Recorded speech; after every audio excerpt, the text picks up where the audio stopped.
오늘 하이델베르크 요리문답 오늘은 62문 우리 함께 보겠습니다. 자, 62문 제가 질문할 때에 답하시기 바랍니다. 자, 질문합니다. 우리의 선행은 왜 하나님 앞에서 의가 될 수 없으며 의의 한 부분이라도 될 수 없습니까? 하나님의 심판대 앞에 설 수 있는 의는 절대적으로 완전해야 하며 모든 면에서 하나님의 율법에 일치해야 합니다. 그러나 우리가 이 세상에서 행한 최고의 행위라도 모두 불완전하며 죄로 오염되어 있습니다. 예, 좋습니다. 여기 오늘 질문은 우리의 선행에 대한 질문입니다. 우리의 선행은 왜 하나님 앞에서 의가 될 수 없으며 의의 한 부분이라도 될 수 없습니까? 이렇게 질문을 하고 있습니다. 답을 볼게요. 하나님의 심판대 앞에 설 수 있는 의는 절대적으로 완전해야 하며 모든 면에서 하나님의 율법에 일치해야 합니다. 그러나 우리가 이 세상에서 행한 최고의 행위라도 모두 불완전하며 죄로 오염되어 있습니다. 자, 아주 잘 정리하고 있습니다. 여기 보면 먼저 하나님의 심판대 앞에 설 수 있는 의는 절대적으로 완전해야 한다. 이렇게 가르쳐주고 있습니다. 왜 우리의 선행이 하나님 앞에 의가 될 수 없는가? 그 이유지요. 하나님의 심판대 앞에 설 수 있는 의는 어떻게 해야 된다고요? 절대적으로 완전해야 한다. 이렇게 가르쳐주고 있습니다. 그러니까 하나님 앞에 인정되는 의가 돼야 된다는 거죠. 그런데 하나님 앞에 인정되는 의는 어떻게 해야 된다고요? 어떻게 완전해야 된다고요? 절대적으로. 완전한 그것도 우리가 힘든데 거기 앞에 뭐가 붙어요? 절대적으로 완전해야 한다는 겁니다. 그러니까 상대적인 완전이 아니라는 겁니다. 누구보다 조금 나으면 되는 게 아니라는 것입니다. 바리새인들보다 조금 더 나으면 되는 게 아니라는 것입니다. 그들보다 의로운 거 몇 개 더 하면 바리새인들이 10개 했으면 우린 11개 하면 되는 게 아니라는 것입니다. 그런 것이 아니라는 것입니다. 하나님 앞에 인정될 수 의는 절대적으로, 상대적이지 않고 절대적으로. 이 절대적이라는 말은 뭘까요? 절대적이라는 것은 하나님 보시기에 이런 뜻입니다. 그러니까 사람 보기에 이 의가 이 의보다 더 낫다, 이게 더 낫다, 저게 더 낫다, 이런 상대적인 완전함을 얘기하는 것이 아니라 절대적인 완전함. 근데 그 절대적인 완전함은 뭐예요? 하나님 보시기에 흠이 없는 거, 하나님 보시기에 완전한 거, 하나님의 마음에 흡족한 것, 그걸 뭐라 그래요? 그게 절대적 완전인 것입니다. 또 여기 보면은 하나님의 심판대 앞에 설 수 있는 의는 또 계속해서 뭐라고 하고 있는가 하면은 여기 모든 면에서 하나님의 율법에 일치해야 합니다. 이렇게 가르쳐주고 있죠. 그러니까 자, 왜 우리의 선행이 하나님 앞에 의가 될 수 없는가 할 때 첫 번째는 하나님의 심판대 앞에 설 수 있는 의는 절대적으로 완벽해야 하며, 두 번째 하나님의 심판대 앞에 설 수 있는 의는 또 뭐라고요? 모든 면에서 하나님의 율법에 일치해야 한다는 거예요. 근데 그렇지 못하다는 거죠. 누구의 의는? 우리의 선행은. 우리 인간의 의는 모든 면에서 하나님의 율법에 일치할 수가 없다는 거예요. 하나님의 의를 만족시키는 의는 모든 면에서 하나님의 율법을, 그러니까 일치한다는 건 뭐예요? 그 율법에 온전히 다 순종한다는 거죠. 그 율법의 요구에 온전히 충족된 순종을 한다는 거죠. 그게 필요하다는 것입니다. 하나님 앞 심판대 앞에 설 수 있는 의가 되기 위해서는. 그래서 여기 보면은요, 그래서 하나님의 율법에 일치해야 되는데 그것도 보세요. 그냥 일치가 아니에요. 어디에 일치해요? 모든 면에서. 모든 면에서. 이것만 없어도 하나님의 율법에 일치해야 된다. 그럼 우리가 조금 생각해 볼 수 있어요. 내가 이런 면은 조금 하나님의 율법에 좀 일치하게 내가 그래도 살려고 노력하고 좀 그런 모습이 있지 않은가? 이렇게 우리가 좀 이렇게 조금 할 여유가 있는데, 그런데 뭐라고 가르쳐줘요? 모든 면에서. 모든 면에서. 그런데 이 모든 면에서가요, 굉장히 중요한 말이에요. 이 모든 면에서라는 것은 이런 의미예요. 뭐냐면, 양적으로도. 그러니까 율법이 몇 개가 됐든 간에 율법이 10,000개면 그 10,000개에 대해서 다 어떻게 된다는 거예요? 다 완전히 양적으로도 숫자적으로도 거기에 모든 것이 일치해야 된다는 거예요. 그걸 모두 순종해야 된다는 거예요. 양적으로도. 자, 그러면 우리가 그래요. 양적으로 좋아요. 10,000개. 어떻게 초인적인 힘을 발휘해서 그거를 우리가 했다고 한 손 쳐요. 그런데 여기 보면은 이 모든 면에서라는 건요, 양적으로만 순종하는 것이 아니라 또 어떻게 할까요? 우리가 그러잖아요. 교회에 부흥을 주십시오. 우리 교회가 부흥해 주십시오. 그럼 꼭 우리가 얘기하는 게 뭐예요? 양적으로도 부흥하게 해주시고, 그리고 또 양적으로만 부흥하면 안 되잖아요. 또 어떻게 해요? 양적으로 그냥 부흥했는데 완전 헛개비야. 그러면 안 되잖아요. 그죠? 하나님 앞에 합당한 게 아무것도 없어. 그러면 안 되잖아요. 공갈빵처럼 커지면 안 되잖아요. 그죠? 그래서 우리가 늘 얘기하는 게 뭐예요? 양적으로만 하면 안 되고, 질적으로, 그죠? 질적으로 성장을 해야 된다. 아니, 채워져야 된다. 이렇게 얘기하잖아요. 근데 이 모든 면에서가 그런 뜻이라는 거예요. 그러니까 숫자적으로, 양적으로만 모든 면에서 일치하는 것이 아니라 또 무엇으로요? 질적으로. 그 질적으로도 모든 면에서 율법의 일치가 되어야 한다는 거예요. 또 요까지면 또 좋겠죠. 근데 요까지가 또 아니에요. 뭐냐면 더 있어요. 또 뭐냐면요, 이 모든 면에서라는 건요, 외부적으로, 겉으로 드러난 면에서, 그죠? 외부적으로 살인하지 말라. 그럼 외부적으로는 우리가 뭘 순종하면 순종하는 거예요? 사람을 진짜 안 죽이면, 그죠? 그러면 그거 우리가 이 계명에 대해서 외부적으로 지킨다 이렇게 말할 수 있어요. 근데 1차적으로 외부적으로도 이 모든 것을 지켜야 돼요. 그죠? 외부적으로. 근데 또 외부적으로만 지키면 되는 거예요? 하나님의 율법을?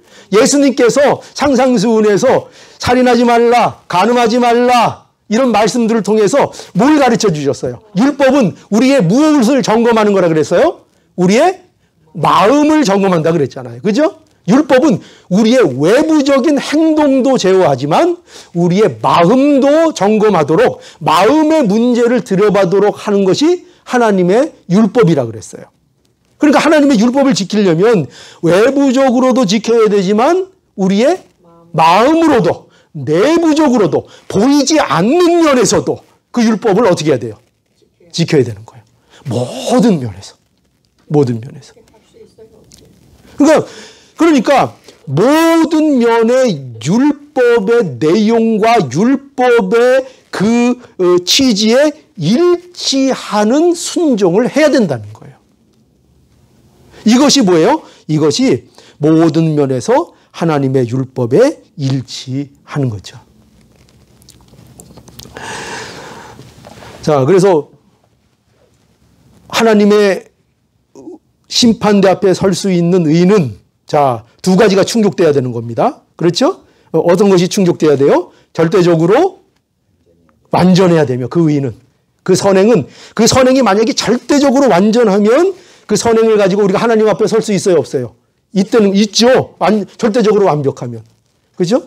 근데 절대적으로 완벽할 수 없고, 또 하나님 앞에 설 수 있는 의인은 또 어떤 의를 해야 돼요? 모든 면에서 하나님의 율법에 일치하는 의가 되어야 한다는 거죠. 자, 그래서 그 야고보서 2장 10절에 가보니까 이렇게 말씀합니다. 누구든지 온 율법을 지키다가 그 하나에 거치면 모두 뭐예요? 범한 자니라. 이 성경의 얘기예요.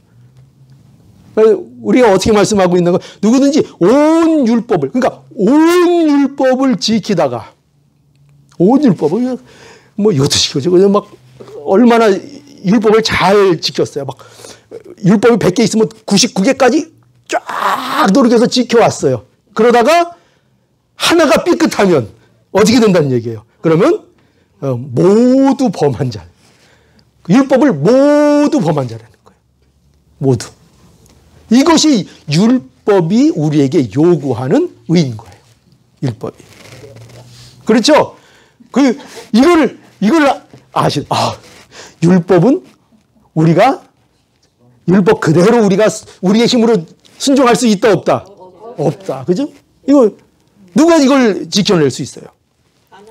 그러니까 하나님의 의에 만족하는 의를 가지려면 우리는 온 율법을 다 지켜야 하는 것이고 율법을 모든 면에서 지켜야 하는 것이고 하나라도 거치는 것이 있으면 결국 율법을 범한 것이 되어버린다는 거예요. 그러니까 율법 아래 사는 삶이 이와 같다는 거예요. 율법 아래에 사는 삶.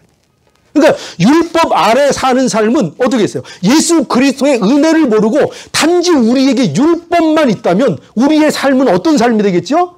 지옥과 같은 삶이 되겠죠. 왜요?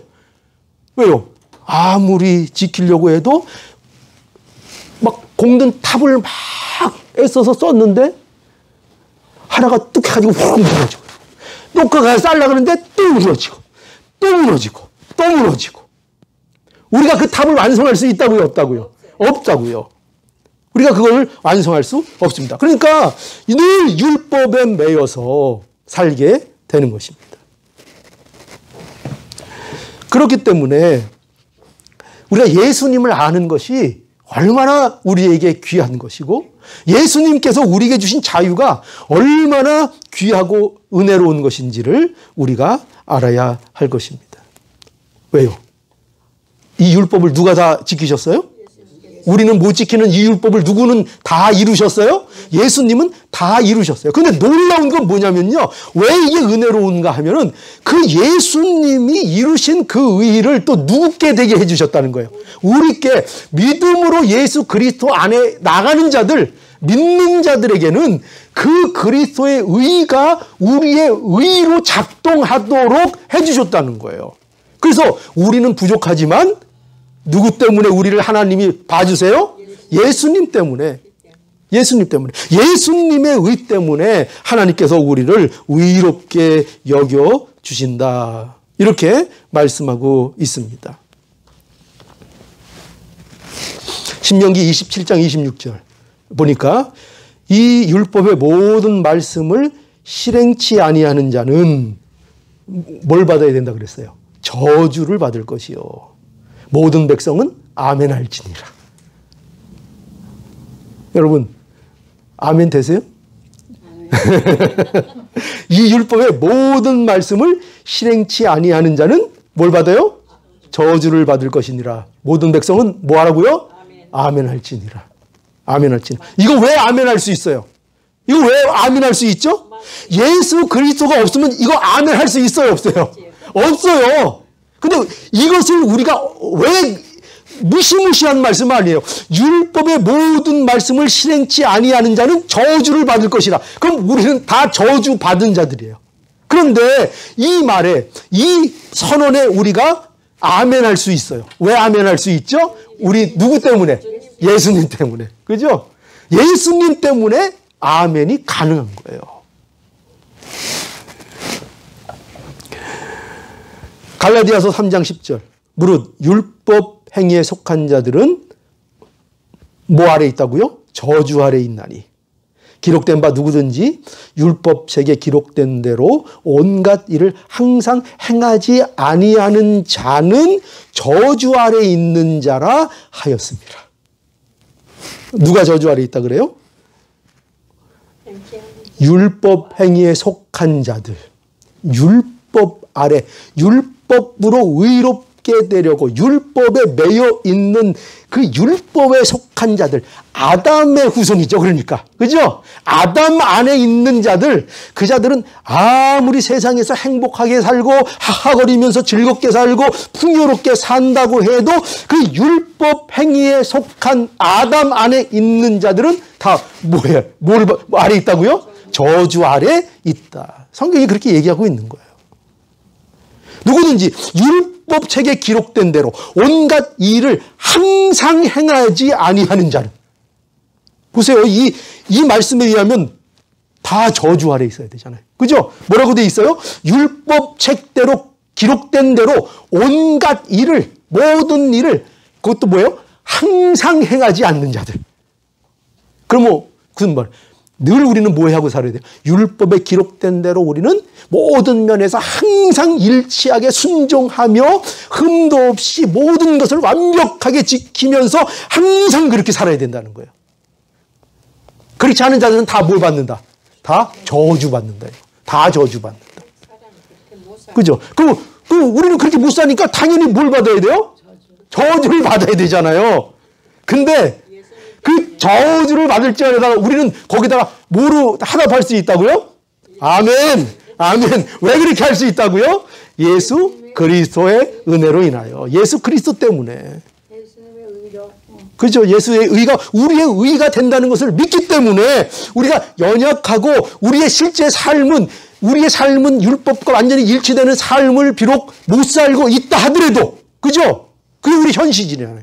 그럼에도 불구하고 우리는 이 말씀에 대하여 아멘 할 수 있다고요? 없다고요? 아멘. 얼마든지 할 수 있다고요. 담대하게 할 수 있다고요. 그리스도께서 우리를 우리의 의가 되어 주셨기 때문이라는 거죠. 우리의 의가 되어 주셨기 때문에. 그래서 우리의 선행은 왜 하나님 앞에 의가 될 수 없으며 의의 한 부분이라도 될 수 없는가? 답이 뭐라 그랬어요? 하나님의 심판대 앞에 설 수 있는 의는 어떻게 해야 되고? 절대적으로 완전해야 하고, 그 다음에는요? 모든 면에서 하나님의 율법에 일치해야 하기 때문에 우리 인간의 선행으로는 하나님 앞에 의롭게 될 수 있다 없다? 없다. 없다. 분명히 아셔야 합니다. 자, 그래서 보세요. 뒤에 뭐라고 그러는가? 뒤에 보죠. 문답. 그러나, 거기부터 보시죠. 그러나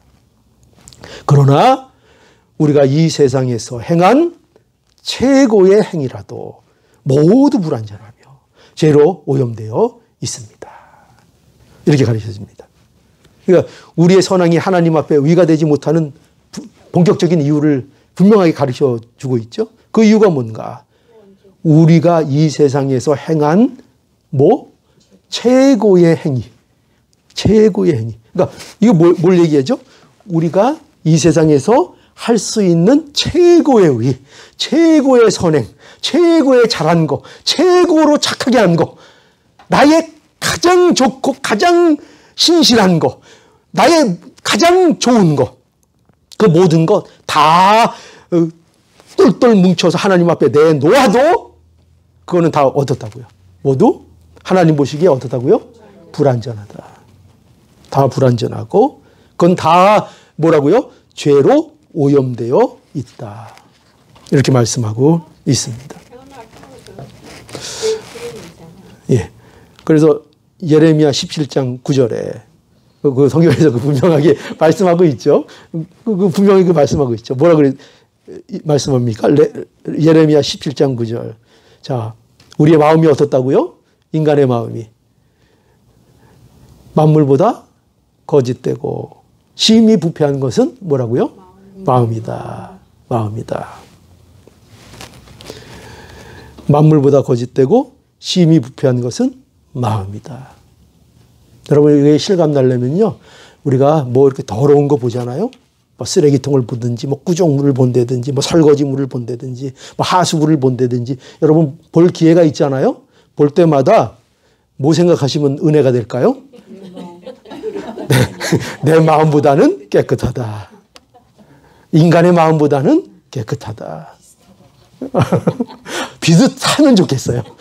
저도 그런 소망을 좀 가져봤어요. 좀 비슷이라도 했으면 좋겠어요. 근데 내 마음이 더 더럽다. 우리 안에 있는 인간의 죄악된 이 마음이, 이 본성이 얼마나 죄악된 것인가. 만물보다 거짓되고 심히 부패한 것이 우리의 마음이다.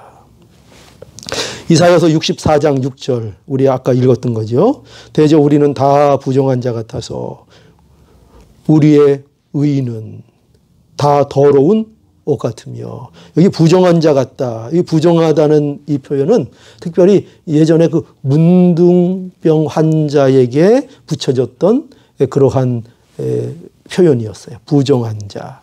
왜냐하면 문둥병이 예전에는, 지금 안 그렇죠. 예전에는 어떻게 그것이 이해되고는 상징으로 쓰였는가 하면 죄의 모습, 제가 얼마나 비참한가를 보여줄 때, 성경에서는 많은 환자들을 등장시키잖아요. 그런데 그 많은 환자들의 면면이 다 뭘 보여주기 위해서 등장하는가? 인간 안에 있는 더러움, 죄, 이것들을 형상화해서 눈으로 볼 수 있도록 보여주는 그 모습들이 그 다 병든 모습들로 보여지는 거예요. 중풍병자들, 절름발이들, 뭐 이런 거, 소경, 이런 것들이 다 뭐라고요? 다 하나님 앞에 죄에 된 비참한 모습을 우리에게 보여주는 거죠. 그처럼 다 부정한 자 같다는 거예요. 다 사지가 썩어져 가고, 사지가 떨어져 나가고, 사지가 마비되고 한 그런 자와 같은 그런 자라는 거예요. 우리는 다 부정한 자 같은 거. 이게 그런 뜻이에요. 우리는 다 부정한 자 같아서. 그래서 우리의 의는, 보세요. 얼마나 부정한지, 우리의 의라고 표현되어 있잖아요. 우리의 옳음, 우리의 의, 우리의 선행이 다 뭐와 같다는 거예요? 더러운 옷과 같다는 거예요. 그러니까 여러분, 오늘 오전 예배 때 설교 기억나시죠?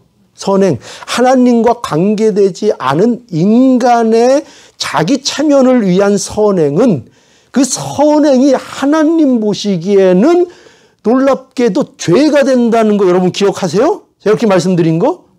죄가 된다고. 왜 그게 가능한가? 여기 뭐라고 돼 있어요? 분명히. 우리의 의는 뭐 같다고요? 더러운 옷 같다고요. 우리는 그걸 의라고 내놓는데, 우리의 착함, 우리의 선함을 의라고 내놓는데, 하나님 보시기에는 더러운 옷이라고요. 그게 더럽다고요. 근데 우리는 우리가 뭘 내놓으면 하나님이 그것 때문에 기뻐하시는 줄 알아요. 우리의 선행을 내놓으면. 우리의 어떤 선행으로 인해서 하나님이 영광을 받으시는 게 아니에요. 뭐로 영광을 받으세요? 하나님과의 관계 속에서 나오는 것으로 하나님께서 영광을 받으시는 거예요. 하나님께서. 왜요? 우리 안에는 하나님을 영광스럽게 할 만한 것을 우리는 만들어내지 못하기 때문이죠. 우리의 의는 다 뭐 같다고요? 분명히 말씀하시죠. 다 여기 보세요. 우리의 의 중에 어떤 건 이런 게 아니에요. 우리의 의는 뭐예요?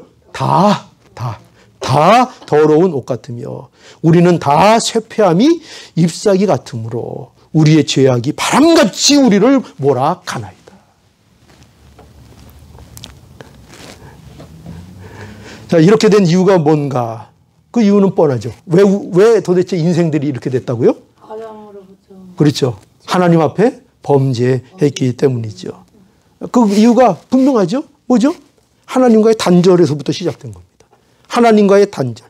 누구와 원수가 됐어요? 하나님과 원수가 되었기 때문이죠. 하나님을 사랑하지 않는 존재가 돼요. 여러분, 죄가 뭐라 그랬어요? 죄가 바로 이거예요. 하나님과 단절된 것. 하나님과 원수된 것. 하나님을 떠난 것. 이게 죄의 본질이에요. 하나님을 떠나서 내가 나의 주인이 된 것. 이것이 죄의 본질이에요. 그죠? 그러니까 보세요. 하나님과 원수되고 하나님과 단절됐는데 어떻게 우리의 것들이, 의로운 것들이 나올 수가 있겠어요? 생각해 보세요. 제가 예전에 말씀드렸죠? 인간이 타락은 인간에게 있어서 어떤 처지가 된 것이냐 하면은 냉장고에 코드가 뽑혀 있는 것과 같다 그랬죠? 냉장고 안에 처음에는 신선한 재료들이 많았어요. 그 냉장고 주인이 딱 냉장고 사가지고 거기다가 야채도 넣고 막 맛있는 거 막 재료들을 신선한 것들을 막 넣어놨어요. 그리고 냉장고를 딱 꽂아놨어요. 근데 이 냉장고가 나는 그 전기 없어도 돼. 나는 내 혼자 살 수 있어. 그리고 지 코드를 쭉 뽑아버렸어요. 그래서 이 냉장고가 열심히 살았어요. 열심히 혼자. 그런데 거기서 무슨 냄새가 나기 시작해요? 썩는 냄새가 나고. 열어보니까 그 안에 게 다 어떻게 됐어요? 다 썩었죠. 다 썩었죠. 하나님을 떠난 인간의 모습이에요. 하나님을 떠난 인간은 이와 같이 되었다고. 그 위에 신선한 게 나올 수 있어요, 없어요? 그 안에 쓸만한 게 나올 수 있어요, 없어요? 없다는 거예요. 이게 인간의 부패함이고 이것이 인간의 전적인 부패함을 우리에게 말씀하고 있는 거예요. 그래서 로마서 3장 23절에 이렇게 분명히 말씀하죠. 모든 사람이 죄를 범하였음에 하나님의 영광에 이르지 못하느니라. 다시요. 모든 사람이 죄를 범하였음에 어디에 이르지 못해요? 하나님의 영광에 이르지 못하느니라. 모든 사람이 죄를 범했음에 너희는 뭐 세상에서 이제 성공할 수 없어. 그런 얘기가 아니에요. 모든 사람이 죄를 범했음에도 불구하고 사람들은 세상에서 성공할 수 있어요, 없어요? 있죠? 그죠? 자기 좋아하는 거 하면서 살아갈 수 있죠? 얼마든지 그럴 수 있어요. 그러나 뭐에 이르지는 못해요? 이게 중요한 거예요. 성경이 말하고 싶은 건 이거예요. 이게 우리와 상관이 있는 거예요. 뭐 세상에서 성공하고 못하고 그것이 우리에게 근본적으로 중요한 문제가 아니라 우리에게 중요한 건 문제는 뭐냐면 하나님의 영광에 이르느냐 못 이르느냐. 그죠? 여러분 그 문제 때문에 우리가 오늘도 하나님 앞에 나오는 거 아니에요? 그 문제 때문에 하나님을 믿는 거 아니에요? 이 주일날 여기 와서 이렇게 시간을 할애해서 앉아 있는 거 아니에요? 무슨 세상의 성공, 세상에 뭐 돈 벌고 이런 거면은 이 자리에 앉아 있을 필요가 있어요, 없어요? 나가서 이 시간에 한 시간이라도 더 돈 버는 게 낫잖아요. 그죠? 시간 들인 만큼 돈을 벌어요, 안 벌어요? 벌죠. 근데 왜 우리가 그렇게 하지 않고 이 시간에도 하나님 앞에 나와서 우리가 이 믿음의 문제에 매달리는가? 우리는 뭐가 관심 있는 사람들이에요, 이제? 하나님의 영광에 이르는 문제. 하나님의 영광. 그 하나님의 영광을 보는 것. 모든 사람이 죄를 범함에 하나님의 영광에 이르지 못하더니. 그런데 우리는 이제 예수 그리스도 안에서 성경이 말씀하는 게 뭐예요? 이제 우리는 하나님의 영광을 봅니까? 안 봅니까? 보죠. 그 영광에 이릅니까? 안 이릅니까? 그 영광에 이르게 되었죠. 이게 성도들의 복인 것입니다. 자, 그래서 오늘 이 말씀을 통해서 이제 우리가 정리하겠습니다. 결론이 뭐냐? 우리가 기억해야 될 결론.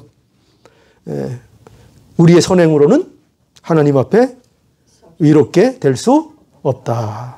이렇게 될 수 없다. 그러므로 우리는 어떠한 이유에서도 우리의 구원을 자랑할 수 있다 없다? 없다. 왜? 우리의 선행으로 된 것이 하나도 없으니까. 우리의 선행으로는 어림도 없으니까. 그런데 우리는 구원을 받았으니까. 그것이 은혜인 거 아시겠죠? 그러니 그 구원에 대하여 우리가 누구에게 자랑하고 잘난 척할 수 있습니까? 없습니까? 너는 왜 안 믿어? 라고 누구에게 손가락질 할 수 있습니까? 없습니까? 없죠. 왜요? 나도 은혜가 아니었으면 똑같았을 건데 내가 믿는 건 뭐 때문에 믿는 거예요? 은혜 때문에 믿는 거라고요. 내가 잘나서 믿는다고 제발 착각하지 마세요. 내가 남들보다 똑똑해서 내가 믿는다고 생각하면 큰 착각이에요. 하나님이 나를 은혜를 주셔서 내가 믿게 된 거예요. 그 은혜가 없었으면 나도 똑같아요. 그렇기 때문에 나는 절대로 우리가 믿으면서 하지 말아야 될 게 뭐냐면 나는 믿었는데 너는 왜 못 믿어? 이러면 안 돼요. 그건 안 돼요. 그거는 내가 받은 구원이 뭔지를, 은혜가 뭔지를 모르는 거예요. 그렇게 말하게 되면. 자, 그래서 우리는 우리의 구원이 결코 선행으로 이루어지지 않았고, 그래서 우리는 결코 어떤 면에서도 우리의 믿음을 조금이라도 자랑할 수 없다는 것을 우리가 알아야 합니다. 자, 그러면 이제 마지막으로 이거 하나는 이제 짚고 넘어가죠. 그러면 목사님, 그러면 도대체 그리스도인들에게 선행은 뭡니까? 선행을 하라는 겁니까? 말라는 겁니까? 어떻게 해야 돼요? 선행을 해야 돼요? 말아야 돼요? 주 안에서 해야죠. 그죠? 예. 예. 선행을 그렇다고 해서 이제 우리는 우리는 그런 거 다 자유야. 이제 우리 선행 안 해도 돼. 그렇게 해야 되는 것이 아니라 우리는 이제 왜 선행을 해야 돼요? 우리는 하나님의 자녀가 되었고 그 은혜를 입었다는 것을 우리는 아니까 이제 뭐 해야 되는 거예요? 그러니 이제 우리는 선행을 해야 되는 거예요. 자, 오전 시간에 구제를 왜 하라고 성경에 얘기했다고요? 왜? 그 이유가 뭐였다고요? 왜 너희들은 이웃을 돌보고 도와줘야 된다고 왜 성경이 말씀하고 있다고요? 내가 뭘 받았기 때문에? 하나님의 은혜로 복을 받아서 그 복이 얼마나 풍성하고 그 복이 얼마나 영원한 복인지를 내가 알기 때문에 구제를 한다는 거였어요. 그렇죠? 그러니까 여러분 보세요. 우리가 천국 백성이 되었고 하나님의 은혜로 내가 구원을 받았다. 내 선행으로 된 것이 아니다라는 것을 분명히 알면은 우리는 이제 뭘 하게 돼 있어요? 이제 선행을 내가 믿는 자가 되어서 은혜가 내게 충만한 자가 되어서 선행을 행할 수 있게 된다는 것입니다. 행하게 된다는 겁니다. 이게 기독교의 선행이에요. 그러니까 기독교에서 말하는 선행과 세상이 말하는 선행은 전혀 그 차원이 다른 선행이라는 것을 알아야 합니다. 은혜 입은 자의 열매죠. 선행은. 선행으로 구원받는 거 절대 아닙니다. 분명히 이건 여러분 아시죠? 이걸 모르면 뭐 기독교는 그다음부터는 다 그냥 사상 누각입니다. 예. 결코 기독교는 선행으로 구원을 받거나 자기 위로 구원을 받는 그런 기독교가 아닙니다. 기독교는 오직 은혜로 받고 그 은혜 의에 이제 우리가 그 은혜 때문에 우리의 행위가 바뀌고 행동이 있는 그런 종교라는 것을 우리는 분명히 아셔서 은혜 입은 자의 마땅한 열매들을 맺어 나가시는 복된 성도들이 될 수 있기를 간절히 바랍니다. 예.